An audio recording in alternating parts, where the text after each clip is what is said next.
everybody. It's Monday, August 30th, and that means it's time for another episode of Chatting with Agnes and Cecilia Nonprofit Conversations. I'm one of your co-hosts, Cecilia Supp. I'm the principal and founder of Road Tulips Nonprofit Consulting and Association Management Services. I'm here today with my friend and co-host, Agnes. I'm going to throw it over to Agnes to say hello. Thank you, Cecilia. Good morning, good afternoon, and good evening to our global audience, wherever you're joining us from. My name is Agnes Amos Coleman. I'm an author and a consultant. Over to you, Cecilia. Great. Thank you, Agnes. And it is the last week of summer here. And so we have a hot topic, a Chief Staff Executive's perspective of chapters. And we are really excited to welcome back Kevin Mayeux of NAIFA, the National Association of Insurance and Financial Advisors. Welcome back, Kevin. Would you like to say hello?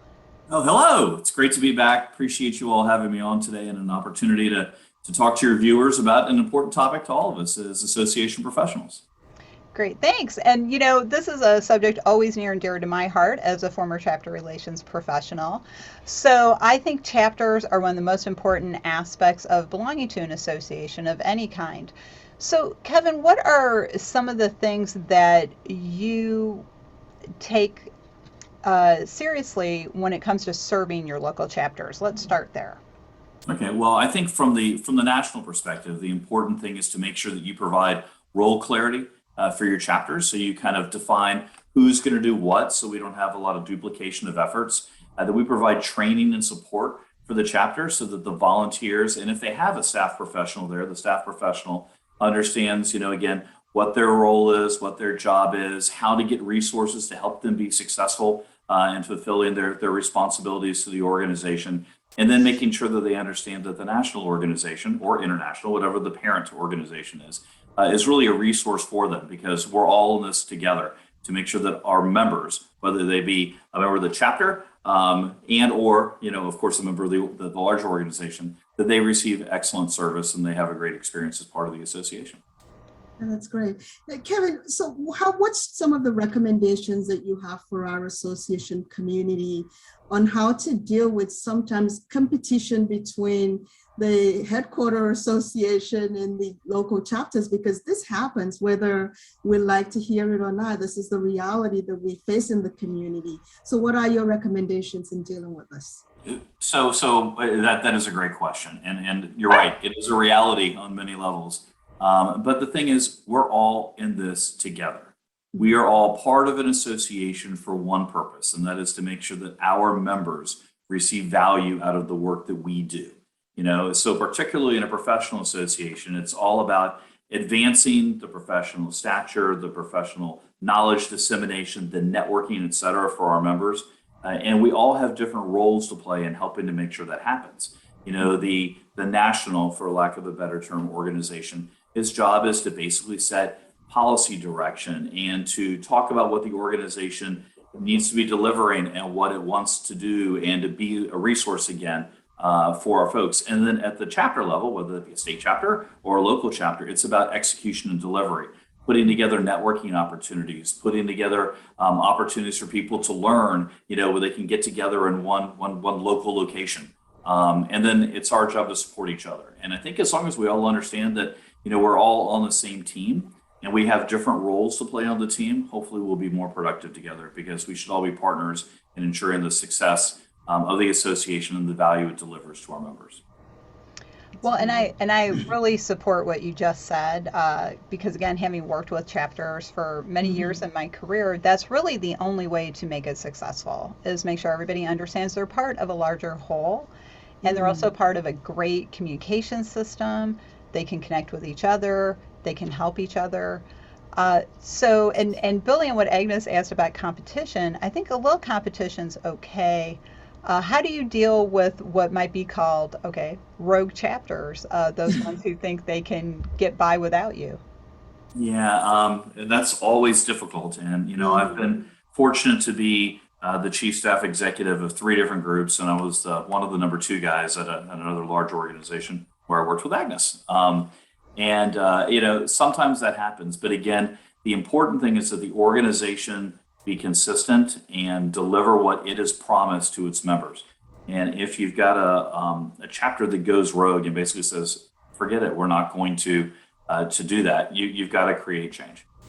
So I think a good way to help ensure that that doesn't happen, or if it does happen, to help redirect and get people back on focus, is to again have clearly defined roles and responsibilities, and to do that through a document that the parties all acknowledge and sign off on. And so I've always been a big fan of creating, you can call it a lot of different things, but a chapter agreement or something that again talks about what the headquarters operation, the national organization does, and then what the chapter does. And if you have different levels of chapters, maybe what you do at the national level, the state level, and at the local level. And again, you define those swim lanes and you talk about the responsibilities each part of the organization has to the other. And if someone is not meeting their responsibilities, you can then refer them back to the document. With NAIFA, we have about 85 chapters, 50-ish state chapters, meaning we also have a state chapter in Puerto Rico and in Guam and in Washington, D.C. So we have 53, I guess, state chapters. Then we have about 35 metro chapters around the country in large metropolitan areas. But we've had one or two instances where the leadership has also said, no, we're not going to do that. And we've pointed back to them, well, you have a signed chapter agreement that talks, it's a contract that talks about what you're going to do. And so we expect you to do it. And then when they haven't fulfilled it, we've basically executed parts of that agreement and had the leadership change. That's awesome. And you know what? Interesting. I want to kind of just piggyback on that. With NAIFA, how does NAIFA deal with quality control of those chapters? Because you have quite a few of them, and you obviously want to mitigate the risk of, quality control and quality issues. How does this happen? So we have clearly defined standards, and they're written and they're published, and everyone knows what they are. They know that as a chapter, you've got to hit this, at least this minimum threshold. You've got to do X for your membership. You've got to do Y when it comes to the advocacy space. You've got to do Z when it comes to programming. And then administratively, you've got to do these things that are required for you to be in good standing with your state, because they're all incorporated in states. But also what you've got to do if you do political work, and we do a lot of advocacy, what you've got to do to make sure you file the appropriate forms with the elections commission officials, et cetera, and report back on your political activity, whether it be lobbying or PAC contributions. Right. And if they're not fulfilling those things, we try to coach them and help them out. So we have a chapter servicing team of both volunteers and professionals that will work with their counterparts at the chapter level to help make sure, again, they understand their role, but also understand what resources are available to help them. And in many cases, we'll sit back and walk them through the process, or even help them fill out the paperwork to get it done properly. And in some cases, we'll actually provide the administrative support structure needed for the local chapter operations, and we'll do that through a consulting type arrangement. But it's important that we all stay, on top of doing what we need to do so that the organization operates properly, because the reputation of the organization is all tied together. If something good happens or bad happens at any level, they're just going to, the public and those in policy positions are going to paint it with one brush. It's the association that did good or bad, and they're not going to say, oh, but NAIFA insert name of chapter is errant. No, it's going to be NAIFA screwed up. So we want to make sure they're successful. And we do that again by providing clear standards, clear checklists, but also having a lot of support available for them, both in terms of written materials, but also in terms of volunteers and or staff that can help them work through the process. Wow, that's great. And obviously you have one of the best industry practices in dealing with this. And thank you for sharing that perspective. I also have another question though, Kevin. When you do your strategic plan, do you do it in collaboration with the chapters? Do you invite the chapter leaders as part of your strategic process, or how does that work? Yeah, absolutely. So we do a strategic plan every 5 years. And what we've done two of these since I've been associated with NAIFA. We bring together a cross-section of our leaders from the local chapter level, the state chapter level, from the national level, from all parts of the country at different stages in their career and from different backgrounds, to make sure we've basically got a representative group for what our membership footprint looks like. And we try to involve them in the discussion. And what we also do to make sure there's plenty of fingerprints on our strategic plan, we then take it after the strategic planning committee has come up with their draft version, and we expose it to our members across the country. And we do it through a series of town halls, Zoom meetings, where folks can see the document, they hear people talk about it, they can ask questions, they can provide written comments, feedback, suggestions to it, and all that gets taken into account. So we do it in a very transparent methodology. But it's important to make sure that all stakeholders in the organization feel like they've had a say in what the strategic direction of the organization is. And then, by the way, that way, when we execute on that plan and we put together an annual business implementation plan that talks about what we're doing to sequence the building blocks to get everything to where they need to be so that the plan is fully executed by the end of the plan cycle. We make sure that, again, they know what's in the plan and we show them what we're going to do to execute on it. And if there's any feedback on that, we take that into account too and adjust our operational plans. So we believe very much in acting in partnership with our various leaders at different levels, but also any impacted stakeholders for us as an association. That's great. Thank you. So Kevin, I've worked with different chief staff executives over the years as the chapter relations person, and I gotta be honest, most of them say to me, "I'd get rid of the chapters if I could." They think they're a pain in the what, and I of course don't believe that. Never have, never will. But not so much that you would want to get rid of your chapters, but have you ever thought about just like changing your chapters, like how they work or how they organize? Yeah, so we did that. Just a few years ago, we didn't have chapters. We had independent associations as part of our overall organizational umbrella. In fact, we had 550 of them across the country. And they all kind of did their own individual things. And then we sat back and said, well, what do we need to do to deliver on our value proposition to our members? But on top of that, how do we make sure that we're not duplicating efforts or we're not conflicting in our messaging, et cetera? And so we reformed under that structure that I just outlined a few minutes ago. And I think chapters are an incredibly important part of member value delivery, because you can get together and sometimes in associations, just meeting with people face to face. And I know that over the past year and a half, it's been very difficult to do that because of the pandemic. But when we can get people an opportunity to network, if they so choose to do so, to just even shake somebody's hand or just pat them on the back or just talk to them really eyeball to eyeball, I think that can really help enhance the membership experience. And it can also do a lot when it comes to training and support, because sometimes people learn better, for some folks, being in like a classroom together when they actually go through the material, you can break into small groups and have good conversations. And while technology can help mimic that in some ways with Zoom breakout rooms, et cetera, I think personally that there's no real substitute for the in-person actual interaction. And chapters can be a big part of that. So I think they're a very valuable part of the delivery. People also feel a sense of community and they can connect more. And I think there's a strong role for local and state level activity. And for us at the state level as well, since we're in a highly regulated industry, a lot of political activity takes place in the state level because insurance in our case is largely regulated by a state insurance commissioner and by the state legislature. And so we need our states to be able to pull together to discuss policy and figure out what we can do to impact positive change within the regulatory and legislative bodies.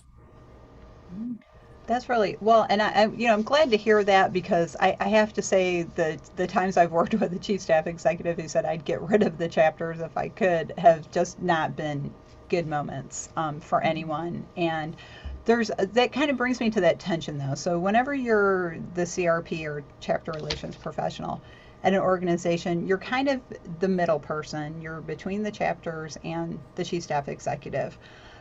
So there's a certain level of tension there. So how do you deal with tension between national and the chapters? Try to open up communication. Try to be transparent. Be again upfront. So what we do is we do a variety of things. One, again, when I talked about our strategic plan and involving lots of different stakeholders into the input process and providing feedback, et cetera, we also do monthly calls with all of our chapter level volunteers, and we do a separate one with all of our chapter level staff, and we communicate back and forth to make sure that we all stay in sync together. We also put out a quarterly report where we talk about our progress on our major goals, and we talk about what we were able to achieve, what are the obstacles we encountered, and what we're going to be doing as our plan of work for the next 3 months ahead. And I think that sort of communication and transparency builds trust. And then with trust, you can get a whole lot more done if you believe that the other people that you're working together with, even if you're on different levels, and sometimes you have slightly different interests, particularly when it comes to dollar generation. But if you can build that trust and that rapport, I find you can move the needle a lot further and a lot quicker. And then whenever there's an issue, it's picking up the phone or doing a quick Zoom meeting with somebody and saying, hey, A, B, C, D, E, oh, I'm really sorry, I didn't mean to do that. And you can find you can move things better in the right direction more quickly and course correct much more nimbly. Yeah, that's great. I love that Yes. approach. That has always worked for me, working because I was usually be the first person to call people. So all Mhm. you fellow CRPs out there, keep it up. You're doing a good job. So unfortunately, we are at the end of our episode already. They go fast when Kevin's here. So Kevin, what is your closing thought for today, or maybe you'd like to share a piece of advice for other people who work with chapters? So again, thanks again for having me. Really enjoyed You're these welcome. conversations, an opportunity to chat with both of you, and also share some perspectives for whatever they're worth with your audience. But what I would say is again, remember we're all, especially if you're a staff professional, we're all in this together, and we all have different roles to play in our organization's success. And if you stay focused on the end result is really providing your member with the best kind of experience that she or he can have in your association, they'll find value in it and they'll continue to renew. And again, the more that we can keep that up, the stronger our associations can be, the more positive work we can do on behalf of our membership and enhancing our mission and our value proposition, the better. And if you go at it with this, be honest with each other, be transparent with each other. If you've got an issue, bring it up quickly. Don't let it fester, because you'll find good communication probably solves 90+% of the issues. And if you actually have a real strong disagreement point after communicating about it, then just finding a way to sit down as professionals and work through it, you can usually come to a solution. So I very much value our chapter leaders, volunteer and staff alike at the local and state level. I think they're a huge asset to NAIFA and our value proposition and our service delivery. And for those of you that work in the field, again, keep up the good work. It's important. It's important to the success of associations in general, and the incredibly important role that we play in our societies. Well said, and glad to hear Yes. that. So Agnes, any closing thoughts? Excellent insight, Kevin. We really appreciate that perspective, and we just want to appreciate you for sharing that. I'm confident that our association community will definitely get value out of this insight. So thank you for coming, and we'll look forward to having you back again soon. Yes, and Absolutely. yes, thank you, Kevin. And if somebody would like to reach out to you to talk chapters and how to be successful working with them from the C-suite, what's the best way to get in touch with you? Okay, so two easy ways. One would be you can send me an email directly, which is at kmayeux at naifa.org, or you can also send me a message on Twitter, and that's at Kevin Mayeux, at KevinMayeux. Great. Thank you, Kevin. And well, that's our episode for this week. We have to go rogue for now, but we'll be back next week with another exciting episode as we kick off fall here in North America. So tune in then. If you'd like to learn more about Rogue Tulips, check us out online at our website, roguetulips.com. You can also check out our sister organization, the 501c League, at the501cleague.net. The 501c League is a leader in CAE education. So check them out too. So thanks again to Kevin, and as always to my friend and co-host Agnes, and we'll see you next time.